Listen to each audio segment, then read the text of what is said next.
జై శ్రీరామ్. శ్రీమాత్రే నమః. శ్రీ గురుభ్యో నమః. 2024 సంవత్సరం ఫిబ్రవరి మాసంలో ఫిబ్రవరి 11వ తారీఖు నుంచి ఫిబ్రవరి 17వ తారీఖు వరకు ఈ వారం యొక్క వార ఫలితాలు ప్రసాదించే గ్రహదేవతలు ఏ ఏ స్థానాల్లో గోచారంలో ఉన్నారు, ఈ విషయాన్ని మనం చూద్దాం. ప్రథమంగా మేషరాశి, అన్ని రాశుల్లోకి ప్రథమ రాశి అయిన మేషరాశిలో గురు భగవానుడు సంచారం చేస్తూ ఉన్నాడు. కన్యా రాశిలో కేతు భగవానుడు ఒంటరిగా సంచారం చేస్తూ ఉన్నారు. ధనుసు రాశిలో శుక్ర భగవానుడు మొదటి రోజు, ఈ వారం మొదటి రోజు అంటే ఆదివారం వరకు శుక్ర భగవానుడు ధనుసు రాశిలో ఉన్నాడు. 12వ తారీఖు అంటే సోమవారం ధనుసు రాశిలో ఉన్న శుక్ర భగవానుడు మకర రాశిలోకి వెళ్తున్నారు. మకర రాశిలో రవి, కుజ, బుధుల సంచారం జరుగుతూ ఉంది. సూర్యనారాయణమూర్తి మకర రాశిలో ఉన్న సూర్యనారాయణమూర్తి 14వ తారీఖు నుంచి మకర రాశిలోంచి కుంభరాశిలో సంచారం మొదలు పెడతాడు. శనీశ్వరుడు కుంభరాశిలో సంచారం చేస్తూ ఉన్నాడు. రాహుదేవుడు మీనరాశిలో సంచారం చేస్తూ ఉన్నారు. గోచారంలో గ్రహదేవతలు ఈ స్థానాల్లో ఉంటూ ఈ వారము ఎలాంటి ఫలితాలని ప్రసాదిస్తూ ఉన్నారు అన్న విషయాన్ని మనం పరిశీలిద్దాము. ఈ విషయాలు తెలుసుకోవడానికి ముందుగా ఈ వారఫలాన్ని మీరు మీ రాశి, మీ లగ్నం రెండు తెలుసుంటే కనుక మీ రాశి యొక్క ఫలితాన్ని తెలుసుకోవడానికి ప్రయత్నించండి. అలాగే మీ లగ్నం ఏ రాశిలో ఉందో అవి కూడా మీకు లగ్నం తెలిస్తే కనుక మీ లగ్నం యొక్క రాశి ఫలితాలు కూడా తెలుసుకుంటే చాలా మంచిది. ఒకవేళ మీకు లగ్నం తెలియదు, రాశి ఒక్కటే తెలుసు అన్నా కూడా మీరు ఈ ఫలితాలు, మీ రాశి ఫలితాలను మీరు చూసుకోవచ్చు. కొంతమందికి ఎలా ఉంటుందంటే వాళ్ళకి పేరుని బట్టే వాళ్ళ రాశి చూసుకుంటారు. వాళ్ళు పుట్టినప్పుడు వాళ్ళకి జన్మ వివరాలు ఏవి ఉండవు. కొంతమంది పేరుతోటి వాళ్ళ రాశిని చూసుకుంటారు. ఒకవేళ అలా చూసుకునే కోవలో మీరున్నా కూడా మీ పేరుని బట్టి మీ రాశి మీ రాశిని రాశి ఫలితాలు చూసుకోవడానికి కూడా అనుకూలంగా, అంటే మీ రాశి ఫలితాలను మీరు చెక్ చేసుకోవచ్చు. ఈ వారం యొక్క విశేషాంశం ఏంటంటే సూర్యనారాయణమూర్తి మకర రాశిలోంచి కుంభరాశిలోకి సంచారం చాలా మంచిది. అలాగే శుక్ర భగవానుడు ధనుసు రాశిలోంచి మకర రాశిలోకి ఆయన ప్రవేశిస్తూ ఉన్నాడు 2వ రోజు నుంచి. అంటే మనకి సోమవారం నుంచి, ఆదివారం నుంచి మనం రాశి ఫలితాలు చెప్పుకుంటున్నాం కదా ప్రతి వారం కూడా. సో 12వ తారీఖు ఆయన ధనుసు రాశిలో ఉన్న శుక్ర భగవానుడు మకర రాశిలోకి వెళ్తున్నాడు. అయితే ఇందులో ఏముందండి ప్రత్యేకమని మీకు సందేహం తలెత్తవచ్చు. ఈ రెండు కూడా ప్రత్యేకమైనవేనండి. ఎందుకంటే మకర రాశి వాళ్ళకే కావచ్చు, అలాగే కుంభరాశి వాళ్ళకే కావచ్చు, పరిపూర్తి రాజయోగాన్ని ఇచ్చేది శుక్ర భగవానుడు. అలాంటి శుక్ర భగవానుడు మకర రాశిలో సంచారము టెంపరీ పీరియడ్కి అయినా సరే బాగుంటుంది. అంటే ద్వాదశ రాశుల వాళ్ళకి ఓవరాల్గా మకర రాశి ఏ స్థానం అయితే ఆ స్థానం వరకు కొన్ని బ్లెస్సింగ్స్ వర్తిస్తూ ఉన్నాయి. ఆ బ్లెస్సింగ్స్ ఏంటో మనం తెలుసుకున్నాము. ఎందుకు శుక్ర భగవానుడు ద్వాదశ రాశుల వాళ్ళకి బ్లెస్సింగ్స్ ఇస్తున్నాడు అంటే కనుక అది ఆయనకి అంటే మకర రాశి వాళ్ళకి ఆయన పరిపూర్తి రాజయోగాన్ని ఇస్తాడు కాబట్టి కొన్ని అనుకూలతలు ఉంటాయి. ఓవరాల్గా చెప్పాలంటే మొత్తం ఈ వారం అంతా కూడా ఏ రాశి వాళ్ళకైనా ఉద్యోగస్తులకి చాలా బాగా ఉంటుంది. సో మనం విడివిడిగా రాశుల వాళ్ళకి కూడా మనం తెలుసుకుందాము. ఈ వారంలో స్పెషల్ గ్రహస్థితులు అని చెప్పాలి. కొన్ని మంచి ఫలితాన్ని ప్రసాదించే గ్రహస్థితులని కూడా ఇక్కడ మనం తెలుసుకోవాలి. అయితే ఇక్కడ ఆయన కుజుడితోటి బుధుడితోటి కూడి సంచారం చేస్తూ ఉన్నారు మకర రాశిలో. సో శుక్రబుధుల సంచారం మంచిది.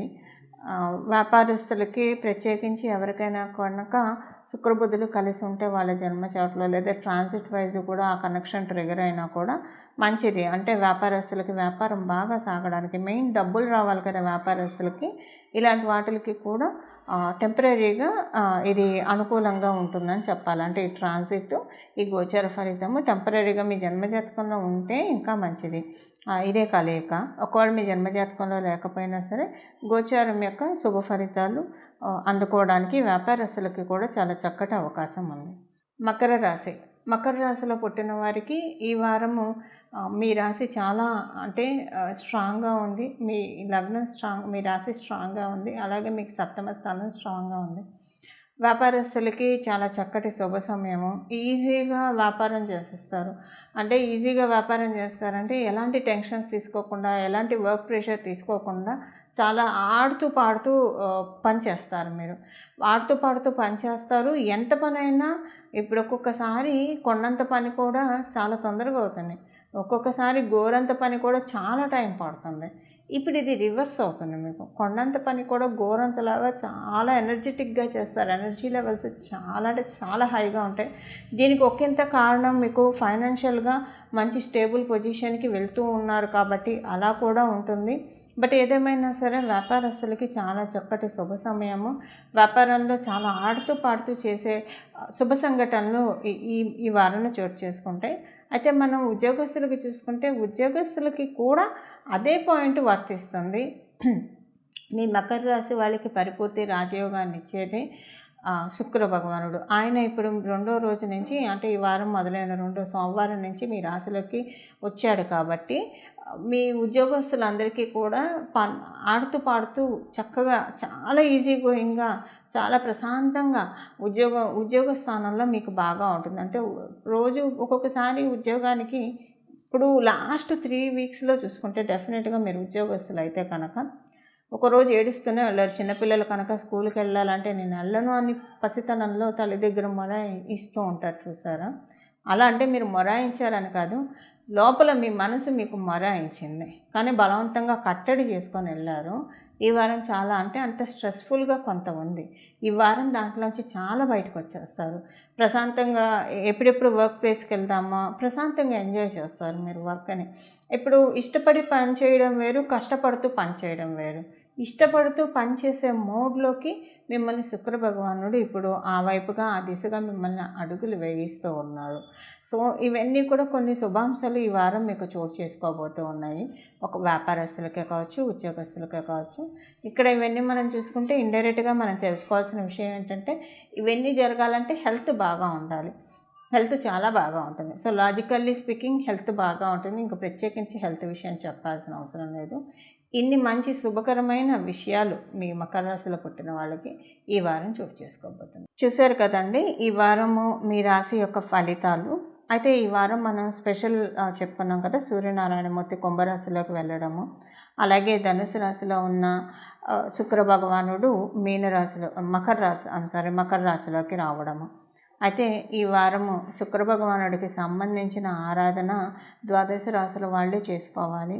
శుక్ర భగవానుడికి సంబంధించిన ఆరాధన ఎందుకు చేయాలంటే మనం ఈ కలియుగంలో ప్రశాంతంగా బాగున్నాము అని చెప్పడానికి ఎవరికైతే శుక్రబలం బాగా అనుకూలంగా ఉంటుందో వాళ్ళు మాత్రమే చెప్పగలుగుతారు. సంతృప్తి, ఆనందము, లావిష్ లైఫ్ ఇవన్నీ కూడా శుక్ర భగవానుడు ప్రసాదిస్తారు. ఎవరైతే అదృష్టవంతులు, సంతృప్తితో కూడిన అదృష్టము, కీర్తిలక్ష్మితో కూడిన అదృష్టము, ఇవన్నీ అదృష్టం ఎప్పుడు వాళ్ళకి ఎలాంటి సిచ్యువేషన్ అయినా సరే అదృష్టవంతులుగా ఉండేవాళ్ళు ఎవరంటే గురుబలం బాగా 100% గురుబలం ఉన్నవాళ్ళు ఇలా ఉంటారు. అయితే ఇప్పుడు ఎందుకు చెప్తున్నానంటే ఈ కాంబినేషను అందరికీ జన్మజాతకాల్లో ఉండాలని ఉండదు. ఇప్పుడు చాలామందికి శుక్రబలం కొంతమందికి ఉండొచ్చు, కొంతమందికి ఉండకపోవచ్చు, కొంతమందికి మధ్య మధ్యలో అంటే అప్స్ అండ్ డౌన్స్ చూస్తూ ఉంటారు చూసారా కొంతమంది. ఎందుకు చూస్తారు? మధ్యలో శుక్రబలం బాగా వచ్చినప్పుడు అంటే ఒక శుక్రుడనే కాదు మిగతా గ్రహాలు కూడా అదృష్టాన్ని ప్రసాదించగలుగుతాయి. బట్ మేజర్గా మనకి శుక్ర భగవానుడు బాగా ఆనందంతో కూడిన అదృష్టాన్ని ఇస్తాడు. అంటే చాలా ప్లెజర్గా ఎంజాయ్ చేసే విధంగా అదృష్టాన్ని కలగజేస్తూ ఉంటాడు. సో అలా మధ్య మధ్యలో అప్స్ అండ్ డౌన్స్ చూస్తూ ఉంటాను చూసారు చాలామంది, కొంతమంది లైఫ్స్లో మనం అది చూస్తూ ఉంటాము. ఇదంతా కూడా శుక్ర భగవానుడి చేతిలో ఉంటుంది. సో మీ జన్మజాతకంలో శుక్రబలం ఉంటే మీకు ఆల్రెడీ ఉందని మీకు ఎలా తెలుస్తుంది? మీకు కనుక శుక్రుడు వృషభ రాశిలో ఉన్న, తులారాశిలో ఉన్న, అలాగే మీకు శుక్ర భగవానుడు కనుక మీన రాశిలో ఉంటే కనుక మీరు బాగా శుక్రబలంతో పుట్టినట్లు అర్థము. అలాగే మీ రాశి నుంచి, మీ జన్మ రాశి నుంచి కావచ్చు, మీ లగ్నం నుంచి కావచ్చు, శుక్ర భగవానుడు కేంద్రంలో కానీ కోణంలో కానీ ఉన్నా కూడా మీకు శుక్రబలం బాగా ఉన్నట్లే అర్థం. అప్పుడు మీకు ఈ శుక్ర భగవానుడి యొక్క స్పెషల్ ట్రాన్సిట్ మీకు చాలా అనుకూల అంశాలను ఇస్తుంది. ఒకవేళ అలా లేకుండా మీకుంటే ఇవన్నీ మాకేం తెలియదు అని అనుకున్నా కూడా ఇప్పుడు తెలుసుకోబోయే ఈ పరిహారం చేసుకోవడం వల్ల బలాన్ని పెంపొందించుకోవడానికి చాలా చక్కటి అవకాశం ఉంటుంది. ఆ అదేంటో మనం ఇప్పుడు చూద్దాం.